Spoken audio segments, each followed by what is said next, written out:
Bismillahirrahmanirrahim. Assalamualaikum warahmatullahi wabarakatuh.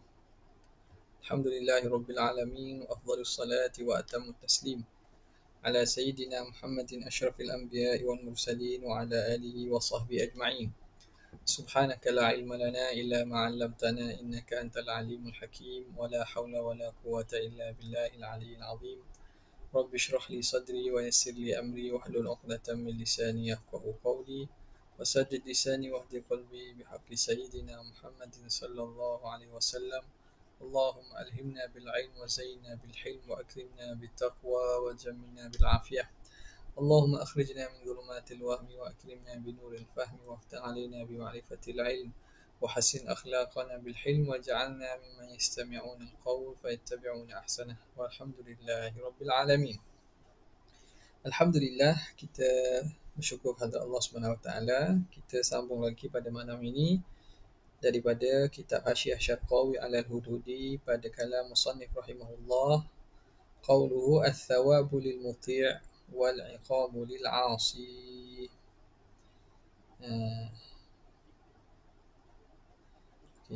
Ini masih mengenai berkaitan dengan sifat yang harus pada Allah Taala, iaitu mengada setiap mungkin dan tidak mengadakannya. Contoh dibagi iaitu seumpama termasuk dalam setiap mungkin itu beri pahala balasan baik kepada yang buat taat dan juga seksa kepada yang buat maksiat.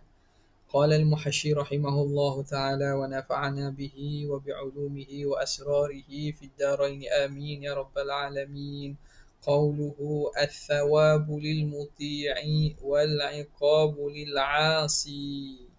Termasuk dalam perkara mungkin itu balas pahala, beri ganjaran pahala bagi yang melakukan ketaatan dan seksaan bagi yang melakukan kemaksiatan.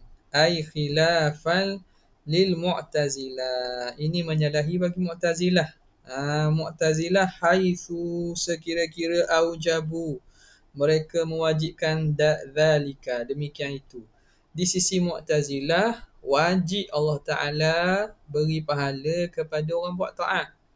Wajib Tuhan balas seksa kepada orang buat maksiat. Bukan harus dah tu, mesti. Sebab ialah buat baik tentu kena balas baik, takkan nak balas jahat. Jadi balasan baik kepada yang buat baik itu pasti, wajib. Wa aujabu dzalika bina'an minhum ala aslihim. Itu dibina di atas asal mereka. Asal maksud kaedah mereka al-fasidi, yang fasik. Mereka di sisi mereka Mu'tazilah ada kaedah. Apa dia? Minat tahsini wat taqbih al-aqliyaini. Di sisi mereka tahsin taqbih itu, membilang elok dan membilang buruk itu aqliyaini, dua-duanya perkara akal. Jadi elok, baik atau buruk sesuatu itu akal yang tentukan, bukan syarak. Itu makna tahsin taqbih aqliyain. Maksudnya bilang baik, mengira baik atau buruk sesuatu itu ditentukan oleh akal. Akal dah tentu. Syarak mari nak menegaskan sahaja. Nampak tak? Nak menguatkan sahaja. Jadi akal yang menentukan baik buruk tu. Jadi pada seakal-akal mereka mendahulukan akal lah. Makna tanpa datang syarak pun akal dah boleh tentukan benda itu baik atau buruk. Sebab itu tak munasabah orang buat taat itu dapat dosa. Yang munasabahnya pada akal ialah orang buat taat boleh pahala, boleh ganjaran baik. Okey, itu pandangan Mu'tazilah. Warudda, dan ditolak pandangan ini bi anna Allah Ta'ala malikun lil asya'i. Allah ni memiliki, pemilik bagi segala perkara. Dia yang malik, pemilik. Wal maliku la yajibu alaihi syai'un lil mamlukihi. Dan malik ini, pemilik, dia tidak wajib atasnya sesuatu bagi yang dimilikinya. Kalau seseorang itu memiliki sesuatu, adakah ada kewajipan ke atas pemilik untuk menunaikan kepada yang dimiliki mamluk dia? Tak ada. Apa yang wajib? Tak ada. Milik dia, ikut dia lah maksudnya. Bila seorang itu memiliki sesuatu, atas pemilik lah untuk dia buat seikut dan sekehendaknya. Sekehendak dan sekemahuan dia. Ikut dia mahu, ikut dia hendak. Tidak wajib atasnya sesuatu. Bal yaf'alu bihi ma yasha'u, bahkan dia buat dengan mamluknya, dengan perkara yang dimilikinya apa yang dia nak. Kita beli ayam kita. Adalah 5 ekor kita beli ayam. Tiba-tiba kita rasa nak makan ayam, kita pun nak sembelih. Atas kita lah nak pilih mana-mana ayam yang kita nak. Nak mana-mana ayam daripada 5 ekor ayam tu ikut kita nak pilih. Jadi tak boleh ayam tu nak petikai. Kata kenapa kamu pilih aku tak pilih orang lain? Sebab apa? Tak boleh petikai. Sebab semua tu milik kita. Atas kita lah nak pilih orang lain. Nak pilih orang mana satu tu atas kita. Yaf'alu ma yasha' wa yakhtaru, dan dia pilih. Kama warada fi nassil Quran. Wa rabbuka yakhluqu ma yasha'u wa yakhtar. Ma kana lahumul khiyarah. Allah Ta'ala mencipta apa yang dia nak dan dia pilih apa yang dia nak. Jadi semua itu dalam pilihan Allah Subhanahu Wa Ta'ala belaka. Sebagaimana datang dalam Al-Quran Al-Aziz. Falau wajaba alaihi dhalika, kalau wajib atas Tuhan demikian itu. Kalau wajib Tuhan beri balasan baik kepada orang buat taat, seksa kepada orang buat dosa. Iaitu kalau wajib, lam yakun fa'ilan mukhtara, maka orang tak panggil lah orang yang melakukan dengan pilihan, dengan ikhtiar. Kalau wajib Tuhan buat gitu, maka ketika itu Tuhan buat bukan dengan pilihan dia lah, bukan dengan ikhtiar dan kehendak dia, tapi buat kerana terpaksa dan kerana wajib. Nampak tak? Kerana terpaksa dan kerana wajib. Bal makhuran, bahkan Tuhan tu digagahi alal fi'li, atas melakukan perbuatan itu. Bis qauluhu wa yadkhulu ba'thatur ar-rusuli, dan masuk dalam perkara mungkin juga, iaitu membangkit rasul. Ba'thatur rusuli, Tuhan bangkit dan utus rasul. Ai khilafan lil barahimah, menyalahi bagi mazhab agama atau anutan barahimah. Barahimah. Siapa barahimah ni? Satu kelompok di India, agama yang asal di India, barahimah. Haitsu ahaluha alaihi, sekira-kira mereka memustahilkan bangkit itu atas Tuhan. Mustahil Allah bangkit Rasul. Ahaluha ay addaha mustahilan alaihi ta'ala. Mereka bilang membangkit Rasul itu mustahil atas Allah Ta'ala. Kenapa? Li'adami faidatihi. Faidatiha, kan dia tak ada faedah. Li'annaha abathun, kerana bangkit Rasul ni sia-sia. Kenapa nak perlu bangkit Rasul tu? Rasul tu sama manusia juga. Tuhan boleh beri langsung lah maksudnya. Akal kita ni dah cukup dah nak faham baik buruk tu, tak perlu bangkit Rasul. Nampak tak? Ini kafir ni. Wal'iyadzubillah. Ni mazhab kafir ni. Cuma dia buat contoh lah bagi aliran dan anutan yang menafikan dan juga memustahilkan bangkit Rasul. Okey. Dia kata tak ada faedah bangkit Rasul, Tuhan utus Rasul tak ada faedah, li'annaha abathun, kerana itu sia-sia. Fala yasihu an takuna min fi'lil hakim, maka tidak patut, tidak sah dia itu lahir berlaku daripada perbuatan Tuhan yang maha bijaksana. Tuhan bijaksana, pencipta yang bijaksana, takkan melakukan perkara yang sia-sia. Kenapa kata sia-sia? Wa dzalika li annal aqla, kerana akal yastaqillu bi idraki ma jaa bihi rasul, kerana akal ni boleh bersendirian untuk memahami apa yang dibawa datang oleh Rasul. Akal dah cukup dah untuk faham apa kebaikan, apa hak baik, apa hak buruk. Nampak dah? Jadi benda ini kadang ada juga orang yang berfahaman gitu. Tak perlu dah kita kepada syariat ini. Akal dah menunjukkan benda tu baik, baiklah dia. Akal mengatakan buruk, buruklah dia. Ini pembahasan ni kalau dalam ilmu usul fiqh dibincangkan panjang jugalah. Jadi dia kata akal tu boleh yastaqil, boleh bersendirian untuk memahami perkara yang dibuat datang oleh Rasul. Fala faidata fi irsalihi, maka tak ada faedah pada mengutuskan para Rasul. wa hadza bina wa hadza bina'un minhum. Ini bina'un ay mabniyun. Dibina. Minhum, daripada mereka ni, mazhab mereka ini dibina ala tahsin wa taqbih al-aqliyain juga. Atas dasar membilang elok dan buruk itu perkara akal semata-mata. Tahsin wa taqbih aqliyain. Okey, jadi Barahimah pun memustahilkan bangkit Rasul. Wahum ta'ifatun kuffarun, mereka ini sekelompok orang kafir. Ataupun ta'ifatu kuffarin boleh tak? Nak idhafat. Nak idhafat boleh tak? Atau idhafat lah. Idhafat. Ta'ifatu kuffarin, kumpulan daripada orang kafir, minal hindi, yang berasal daripada India. Siapa dia ni? Ashabu Barham, pengikut kepada Barham. Itu dinisbahkan mazhab tersebut Barahimah. Kama fi syarhil maqasidi, sebagaimana dalam disebut oleh Imam Syekh Sa'duddin Taftazani dalam syarah maqasid. Yatba'una ma hassanahul aqlu, mereka mengikut apa yang dibilang elok oleh akal. Benda yang akal fikir dan kira elok, dia ikut. Duna syar'i, tidak syarak. Syarak tak pakai dah. Kita pakai akal je. Nampak tak? Jadi pandangan gini pun, walaupun kita tidak adalah orang mengaku sekarang ni dia mazhab Barahimah di tempat kita lah, ataupun di kalangan masyarakat awam ni, atau di kalangan umat Islam ni, tak ada lah mengaku Barahimah. Tapi pandang orang-orang yang bentuk ataupun cenderung kepada liberal, free thinker, dia kata gitulah. Nak gunakan akal ni, Tuhan ciptakan, hebat kan dia, boleh tahu mana baik mana salah. Maknanya kalau tak ada syariat pun, akal ni dah boleh bersendirian. Syariat tu pula yang sepatutnya kita kena nilai. Kita kena timbang dia dengan neraca akal.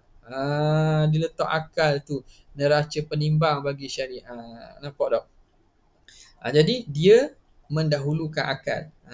Hamma yatba'una ma hassanahul aqlu duna syar'i, tidak syarak. Syarak ditolak lah. Fayastaqbihuna, maka mereka membilang, yastaqbihuna, membilang keji, dhabhal hayawan, bilang keji menyembelih haiwan. Ni pokok di India dia tak boleh kata sembelih ni, atau jenis yang pencinta haiwan ni, pencinta haiwan dia kata tak boleh lah ni kita sembelih haiwan, siang dia. Lima fihi minat ta'zib, kerana padanya itu daripada azab, kita mengazabkan haiwan. Tak boleh. Jadi kesian ke haiwan. Haiwan nak hidup juga, biarlah dia hidup. Makan apa? Makan sayur je lah. Dia tak siang ke sayur? Sayur bukan boleh hidup, dia kata. Sayur bukan boleh hidup. Tu kalau orang kata dia tak boleh hidup. Ada orang menganggap bahawa dia tu hidup. Tapi maknanya saya ni kata tak ada roh, tak ada tu. Jadi makanlah tumbuh-tumbuhan saja. Apalah. Vegetarian. Was-salata, ay wa yastaqbihuna as-salata, mereka pun membilang keji sembahyang, lima fiha min wad'il wajhi, kerana padanya itu meletakkan wajah, wa huwa asyraful a'dha'i, padahal wajah itu, muka itulah semulia-mulia anggota. Letak alal ardi, di atas tanah pula kita letak. Letak atas tanah pula. Okey.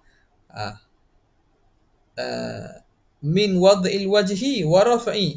Lima fiha min wad'il wajhi wa raf'il ajizati, dan mengangkat punggung. Ajizah ni punggung mengangkat punggung, tak punggung. Kata saya bukan sentient. Ya. Jadi dia kata hina, takkan muka ni kita nak letak lebih rendah daripada punggung. Wa yastabihuna zina. Mereka menghalal pula zina. Zina tak apa. Wa wat'al maharim. Wati dengan mahram tak apa. Wati dengan sama mahram tak apa. Dapat nikmat, dapat kelazatan, sama saja. Nampak? Nikah tak menikah sama je kata. Jadi ini memang kufur lah ni. para rahimah ni. Tapi nak khabarnya di sini, mereka itu menyatakan mustahil dan juga mustahil bangkit Rasul. Padahal bangkit Rasul itu termasuk daripada perkara harus. Okey, habis. Qauluhu was-salah wal aslah. Was-salah was-salahu wal aslah. Termasuk dan juga salah dan aslah itu harus. Allah Ta'ala buat yang baik dan lebih baik. As-salahu ma qabalahu fasadun.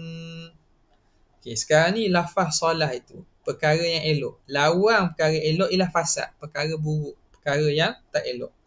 Katamkini Zaidin, seumpama kita memberikan kepada Zaid. Tamkin memberi, memungkinkan, memberi pada Zaid minat ta'am ni, minat ta'am daripada makanan, al-muqab, tamkin, wal muqabili liman'ihi, lawan daripada kita larang dia, liman'ihi minhu ay minat ta'am. Sekarang ni nak buat contoh. Dia kata salah lawannya fasad, elok lawannya buruk. Contoh elok dia, kita bagi Zaid makan, kita memberikan dia makan. Dengan kita tak beri makan, jadi beri makan tu orang panggil salah, benda elok. Tak beri makan tu fasad. Okay. Hatta liman ihi minhu, kita mukabil bagi beri makan tu, kita larang Zaid daripada makanan, hatta yahlaka, sehingga dia mati. Wa kal imani, seperti iman tu satu contoh. Kal imani fi muqabalatil kufri, iman lawan bagi kufur. Jadi iman tu salah, benda yang baik, kufur tu benda yang buruk, fasad. Wasihhati fi muqabalatil maradi, sehat lawan bagi sakit. Sehat tu benda yang salah, sakit tu benda yang fasad. Okay. Wal aslahu, kita berhenti sekejap untuk jawab azan.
Allahumma Allah.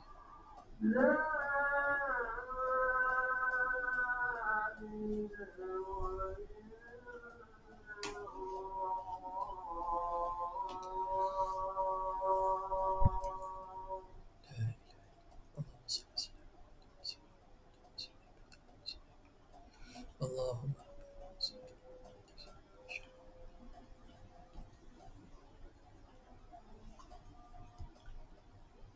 Okay. Kita sambung balik. Itu salah, ya.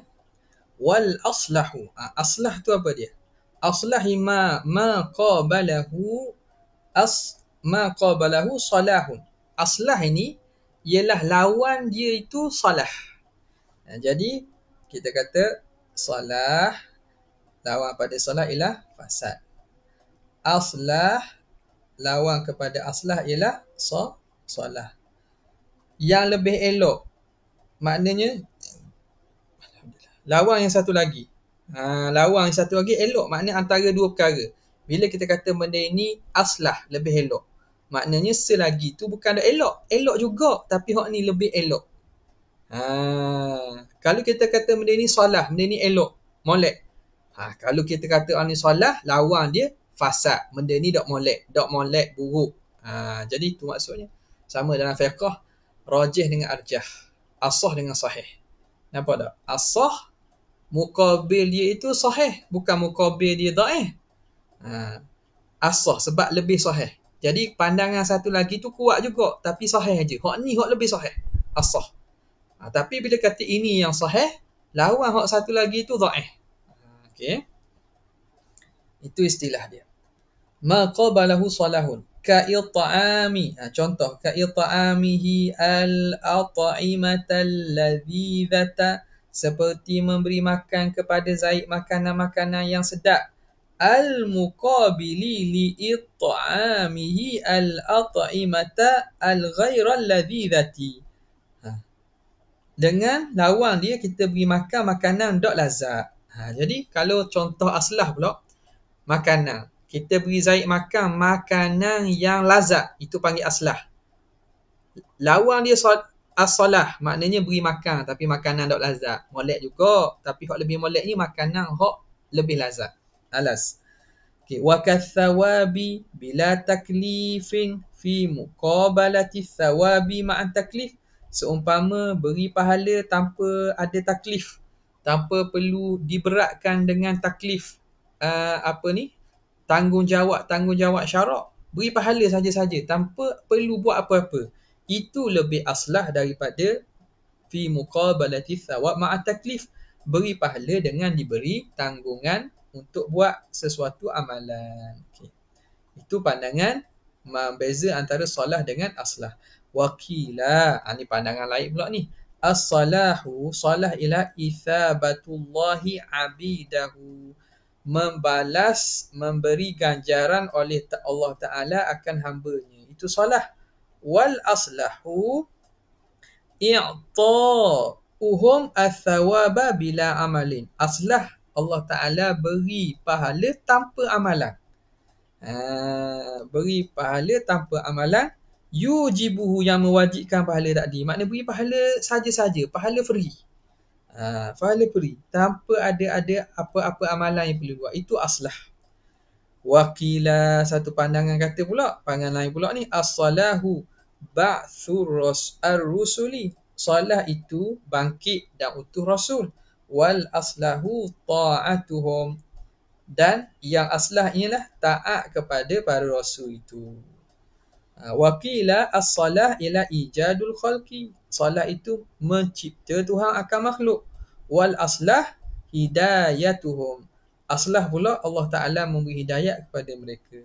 Wa taufiquhum, dan Tuhan beri taufik kepada mereka. Banyaklah takrif ni. Was-salahu wal aslah. Wakila as-salahu wal aslahu syai'un wahidun mutaradifani. Pandangan seterusnya kata salah dengan aslah tu sama saja.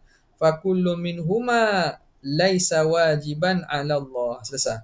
Maka setiap satu daripadanya, kedua-dua itu, salah dan aslah, laisa wajiban 'ala Allah, tak ada punya wajib atas Allah Ta'ala. Khilafan lil Mu'tazilah, menyalahi bagi Mu'tazilah. Haitsu aujabuhuma, sekira-kira mereka mewajibkan salah dan aslah ini alaihi ta'ala, bina'an minhum ala aslihim fasid, dibina di atas pandangan kaedah mereka yang fasid, al-mutaqaddim, yang telah terdahulu. Itu pandangan Mu'tazilah. Warudda, dan ditolak pandangan itu, bi'annahuma, dengan bahawa salah dan aslah itu, la wajaba alaihi ta'ala, kalaulah kedua-dua itu wajib atas Tuhan, lama waqa'at mihnatu dunya, nescaya takkan berlaku cubaan di dunia, wa ukhra, dan cubaan di akhirat. Kalaulah salah dan aslah ni perkara yang Tuhan wajib buat, maka tak akan berlaku cubaan dan dugaan dunia dan akhirat. Walamma waqa'at taklifun bi amrin Uh, Okey, bukan walama. Walama, nescaya tidak. Walama waqa'a.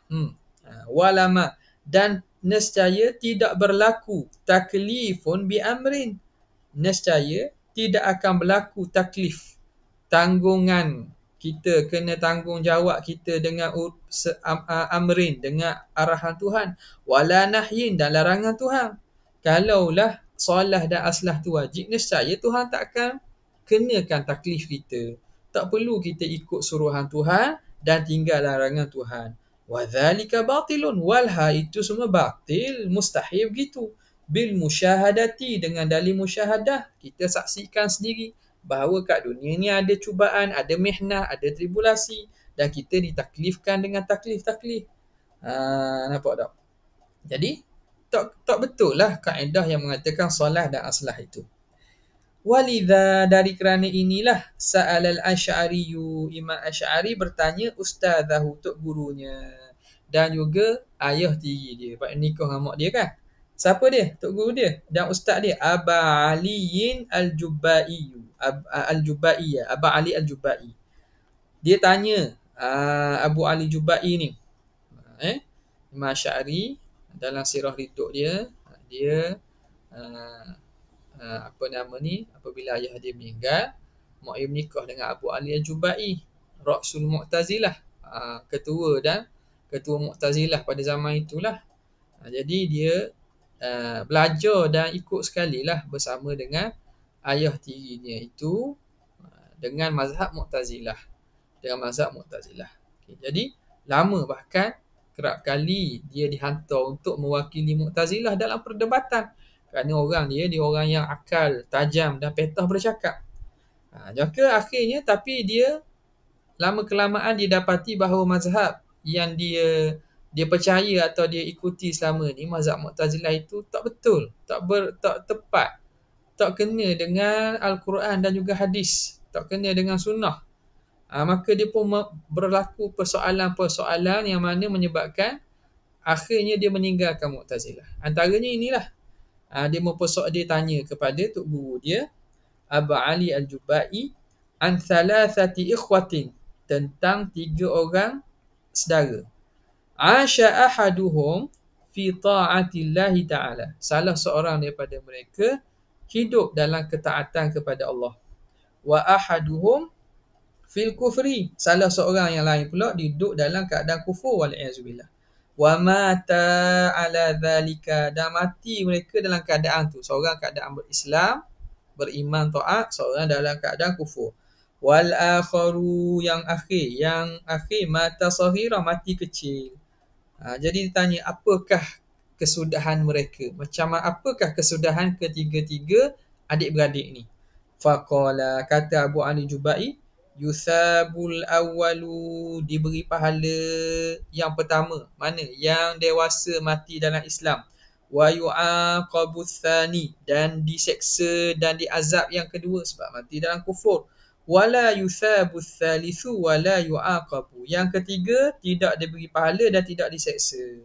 Duduk manzilah baina manzilatain, tidak dapat kedudukan seumpama abangnya yang taat, dapat pahala sebegitu, dan tidak diseksa sebagaimana abangnya yang kufur tu, kerana dia tidak buat perkara kufur dan dia tidak buat perkara taat.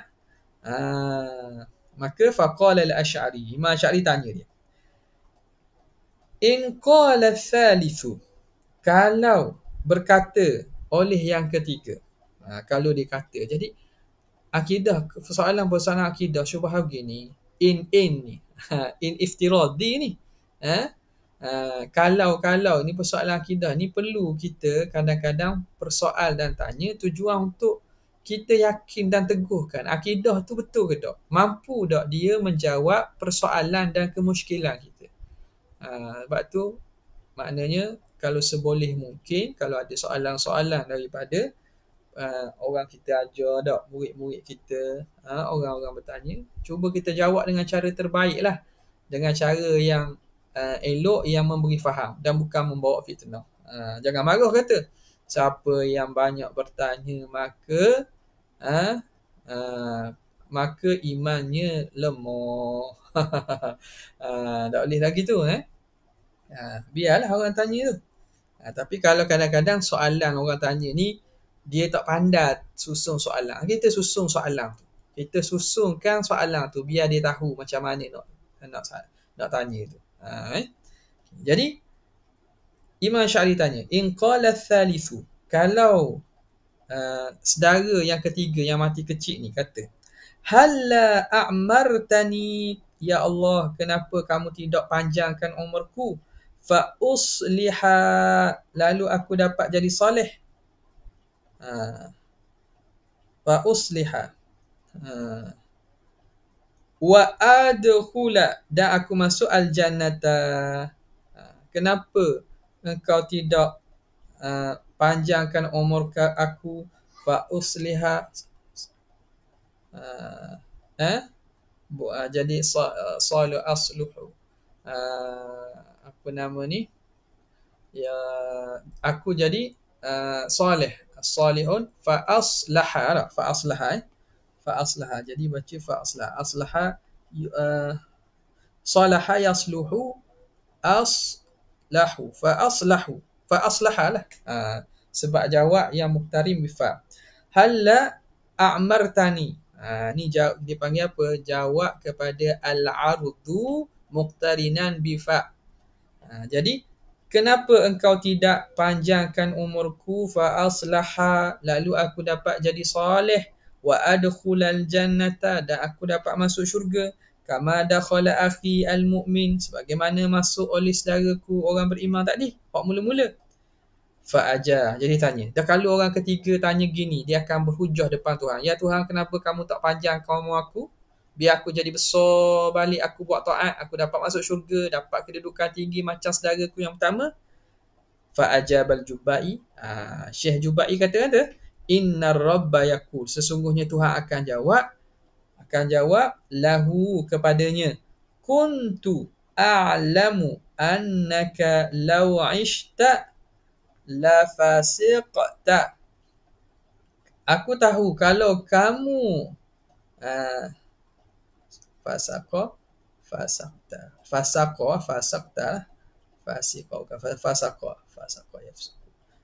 yafsuku. Aku tahu kalau kamu hidup, law 'ishta, kamu hidup, la fasaqta, kamu akan jadi fasik. Fadakhalta annar, aku tahu kalau aku panjangkan umur kamu, kegi kamu umur panjang, kamu jadi fasik, kamu masuk neraka. Jadi lebih baiklah aku mati kamu dalam keadaan kecil. Jadi mati kecil itu aslah daripada, ataupun soleh, lebih molek lah, solah, lebih elok daripada dia itu mati besar tapi kufur, maka mati kecil lebih elok. Faqala al-Asy'ari, Imam Asy'ari tanya balik. Tengok susun, dia tak tanya terus kepada poin yang mana jadi tu, dia tanya dulu supaya dia panggil apa, treat of idea tu, dia punya jawapan tu tak boleh dia jadi mulzim dah, ifham dah. Jawapan itu akan menyebabkan jadi clue. Jadi kalau tanya terus tu, mungkin tak setuntas dan tidak setajam kalau dia susun satu-satu tu. Sebab tu nak susun hujah ni perlu kepada pertamanya ketajaman akal lah.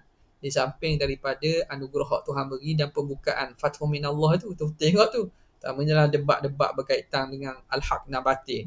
Nak berdebat dengan golongan hak dengan batin. Ia kena bukan kata, saya pandai, saya nak debat. Saya ada hujah, saya baca kitab ni, saya baca kitab, so saya boleh debat. Jangan. Jatuh tu berat. Kalau kita mewakili ahli sunnah, mewakili Islam, kita tak boleh perform dengan elok, berat tu. Sebab itu bukan sebarangan. Kita nak debat-debat ni bukan sebarangan. Bahkan ulama dulu jauh kalau boleh nak daripada berdebat ni. Kecuali tidak ada tersepit jalan dah. Mereka pun istikharah dulu. Mereka pun macam-macam. Minta iltijak pada Allah Ta'ala. Minta supaya Allah Ta'ala buka. Minta Allah Ta'ala beri. Barulah kita nampak bahawa debat itu akan membuahkan hasil dia. Bukan semata-mata nak debat kerana nak memuaskan nafsu kita. Saya tak puas hati, saya nak debat kau ni. Mana bukti? Mana ni? Tu nak puas nafsu kita. Tu nak tarik crowd, nak tarik audience, tu tak apalah, tu ikutlah. Banyak audience dapat masuk duit. Contohlah, ni tidak ada kaitan dengan hak mati. Tak ada kaitan dengan hak mati ni. Jadi tak usah kata siapa-siapalah. Okay. Faqala al-Asy'ari, maka berkata Imam Asy'ari, fa in qala tsani, kalau berkata yang kedua, mana hak kafir tu? Ya Rabbi, wahai Tuhanku, lima ni istifham lima lam tumitni saghiran, kenapa engkau tidak matikanku kecil? Hatta la asiya, supaya aku tak buat maksiat. Ya Allah, kenapa mu tak matikan aku kecil? Dah mu tahu dah aku besar ni mati dalam keadaan kufur. Kenapa mu tak matikan aku kecil-kecil lagi supaya aku tak buat maksiat? Fala adkhulul annara, lalu aku tak dapat masuk neraka. Kama amitta akhi, sebagaimana engkau matikan saudara aku tadi. Fabuhital Jubba'i, maka Imam Jubba'i kelu. Buhitan ni makna kelu, tidak berkata-kata. Senyap. Tak boleh jawab, nak jawab ke mana? Kalau ikut kaedah mereka, tak lagi. Kaedah mereka, Allah wajib buat salah dan aslah. Jadi yang lebih salah dan aslah bagi yang kedua, bahawa dia mati kecil. Tapi dia ni memang tak mati kecil, mati keadaan besar. Dan begitulah hakikatnya. Ada di kalangan manusia ini yang hidup dewasa dan mati dalam kufur. Wal'iyazubillah. Jadi nak kata gua ni, adakah kata perbuatan salah dan aslah itu wajib atas Tuhan? Tentu sekali tidak. Nampak? Jadi senyap. Kata Imam Abu Hasan Asy'ari, dia marahlah. Dia Al-Jubba'i marah padanya. Ajunun ta anta? Mu gila ke Abu Hasan? Dia kata, la, lakin waqafa himaru syaikh ala atabah. Dah. Tapi himar syekh berhenti kat bendu. Maksud apa? Akal syekh tak boleh nak pergi dah. Bila Jubba'i tak boleh nak jawab, dia kata gitu. Afika junun, mu ada gila-gila ke? Abu Hasan. Dia katakan anak tiri dia. La, kata la, lakin waqafa himaru syaikh ala atabah. Dah, tapi himar tok syekh yang berhenti di bendu itu. Tak makna akal tak boleh nak pergi dah. Dia jawab. Mati hujah panggil. Mati hujah. Qauluhu wa ru'yatul khalqi. Wallahu ta'ala a'la wa a'lam. Kita berhenti situlah untuk kali ini. InsyaAllah kita sambung pada kesempatan akan datang. Jazallahu anna Sayyidina Muhammadan sallallahu alaihi wasallam ma huwa ahluh. Jazallahu anna Sayyidina Muhammadan sallallahu alaihi wasallam ma huwa ahluh. Jazallahu anna Sayyidina Muhammadan sallallahu alaihi wasallam ma huwa ahluh. Subhana rabbika rabbil izzati amma yasifun wa salamun ala mursalin walhamdulillahi rabbil alamin. Assalamualaikum warahmatullahi wabarakatuh.